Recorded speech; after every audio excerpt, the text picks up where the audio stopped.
Hello guys, and thank you so much for all that you've done this semester to make the pilot implementation so successful.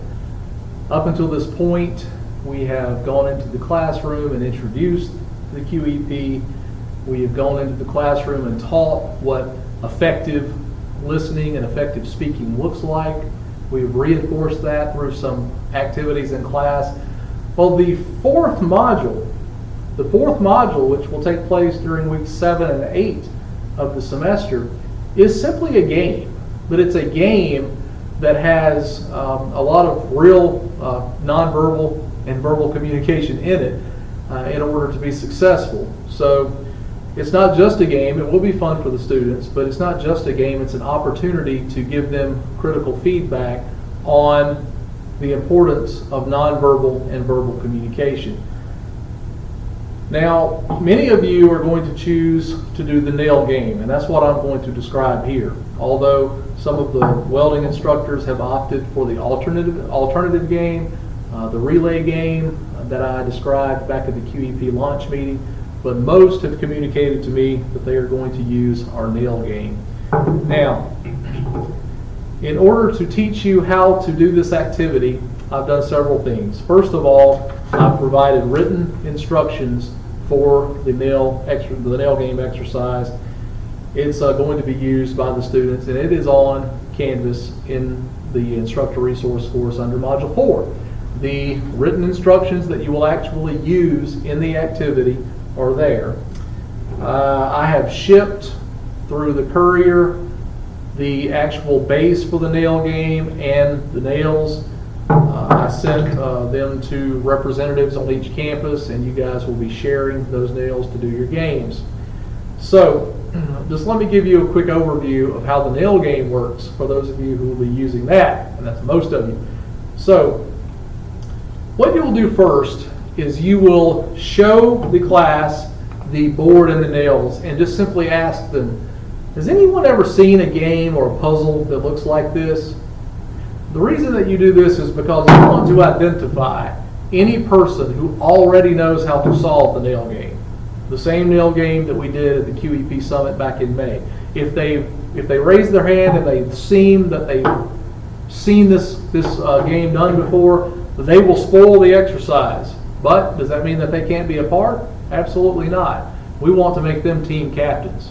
So, in your class, you want to create groups of 4 or 5 people. That may be 3 groups, it may be 2 groups, depending on the size of your class. But your group should be roughly 4 to 5 people. Those people who you suspect have seen this puzzle worked before, you need to select those people as team captains. Take those 3 or 4 people who may be privy to this game and say, you are a team captain, and divide them up among the group, the tables or the desk, and then have them form groups of 4 or 5 people total. Now, after you have your groups, each group will have the base of the nail game and nails, right? At that point, you will be sending the team captains to another room. Maybe it's your office, maybe it's a classroom.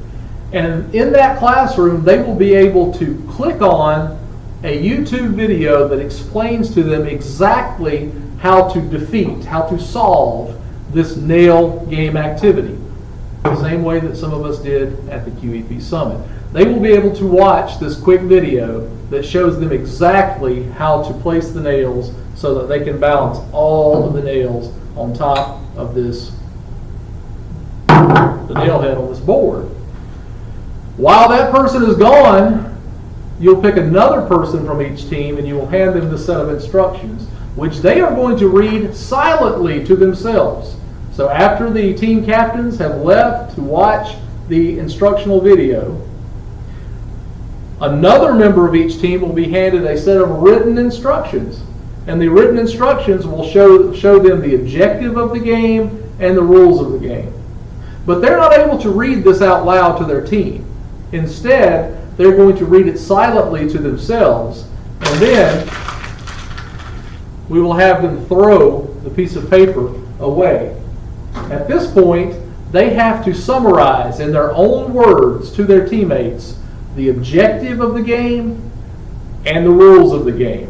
They'll summarize in their own words the objective to the game, which is to balance as many nails as you can on the head of this board, and explain the rules of the game, which tells the team what they can and cannot do. Now, by the time this has happened, the team captains will come back into the room. When the team captains come back into the room, their restrictions are they cannot talk. They can't even open their lips. It's preferable that they don't even make sounds with their vocal cords, right? And they have to place their hands behind their backs. Now, they can communicate with their groups non-verbally. They can answer yes or no questions. They just cannot talk. They cannot use their vocal cords. They cannot open their mouths and mouth the words. Their lips are sealed, they cannot talk, and their hands are behind their back.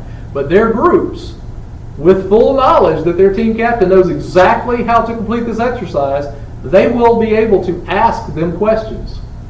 But the team captain will have to rely solely on nonverbal communication to coach their team members. Now, I've seen this activity work several ways. Sometimes, after a few minutes, the teams are able to complete the exercise. Sometimes, after an unreasonable amount of time, they still haven't solved the puzzles. So, at that point, you, as the career program instructor or the public speaking instructor who are running this activity, you can, at your own choice, at your own discretion, you can start lessening the restrictions. Here are some recommendations from me. The first restriction that you should lift would be to allow them to use their hands, but still restrict them from touching the board, touching the table, touching the nails, touching anything. They can use their hands only, their hands and their body to communicate, but still not be able to use their words. Now, this most of the time is going to be enough to allow them to communicate and coach their teammates to be successful in the activity. But in the event that they still are unable to complete the activity, then you change the restrictions again. And you can tell them this: now you can use your hands and you can use your voice, but you still can't touch anything, and you have to close your eyes. So by closing their eyes, you're giving them a further restriction. They won't be able to see what their teammates are doing. They will have to really think about how to craft their message in such a way that their teammates will be successful in reaching the objective. Now, I have shot a demonstration video showing this activity in action with some of the students that I have here on this campus, and I'm loading that video up right now so that you can see it on your Canvas instructor resource course. You will see three things. You will see this video overview, you will see a demonstration video of this in action, and you will have the written instructions to use in the exercise. Now, the most important part for the instructors is to watch, evaluate, and at the end of the exercise, have a discussion with all of the team members to let them know what you saw that was good communication, what you saw that could be improved upon. Talk to them about things like which do you think is more important if you can only choose one? Is it verbal communication or nonverbal communication? Ask them critical questions about why. You will see me do a few of these things at the end of the example video, but feel free to point out and talk about anything that you see that could be improved about their communication. So again, guys, it's a fun game. We've been coming into the classroom and having lectures and having discussions and doing some activities, but the whole idea behind this activity is for them to have fun in the game, but at the same time, us be able to reinforce all of the things that we've been teaching about nonverbal communication and effective speaking. There are lots of little things that you can bring up in this activity, and I think you will see that.